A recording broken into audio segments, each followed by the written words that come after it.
Quand tu veux faire l'élevage de poulet, c'est dans un objectif très précis en fait.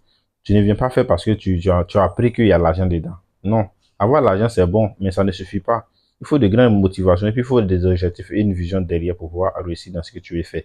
Voilà. Quand tu veux te lancer dans l'élevage de poulet, pourquoi tu veux te laisser dans l'élevage de poulet? Pourquoi le choix de l'espèce? Et comment faire même le choix de l'espèce? C'est très important. Pourquoi tu veux te lancer? Quel est le besoin que tu veux répondre?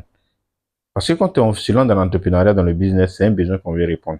Soit où tu es, le poulet de chair, on ne trouve pas facilement. Donc toi, tu veux produire le poulet de chair pour pouvoir ravitailler ton marché de proximité. Ou bien le poulet de chair, le prix il est énorme, il est extrêmement cher. Donc toi, tu veux peut-être produire les sujets à un prix très bas pour pouvoir ravitailler ton marché. Ou bien les œufs de consommation, on ne trouve pas. Donc tu veux élever les poules pondeuses pour pouvoir vendre des œufs.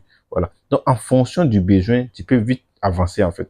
Si le poulet de chair, le marché est saturé, mais si toi tu viens commencer pour les déchets, ça sera difficile pour toi d'évoluer. Par contre, pour les déchets, le marché est saturé, mais pondeuses, il y a la demande. Tu produis les œufs, tu vends. Les pondeuses aussi, peut-être qu'il y a une saturation.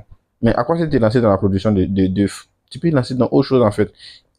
Tu es dans une période, il n'y a pas de poussins. Pourquoi ne pas produire tes propres poussins? Peut-être les poussins chers, tu ne peux pas produire, mais les poussins hybrides, c'est très facile à produire. Tu peux produire tes propres poussins. Tu peux même produire des œufs fécondés pour vendre à des couvoirs qui n'ont pas de reproducteurs. Donc, tu peux produire des œufs fécondés que tu vas vendre au couvoir et aussi vont prendre ça pour produire des poussins. Donc, mine de rien, dans toute la chaîne des valeurs, chacun a sa place et tu peux intervenir d'une manière ou d'une autre. Tu peux faire même aussi même le champ, tu peux faire le maïs. Le maïs, parce que l'alimentation, ça représente plus de 60% des dépenses. L'aliment représente plus de 60%. Et le maïs aussi occupe une grande partie dedans.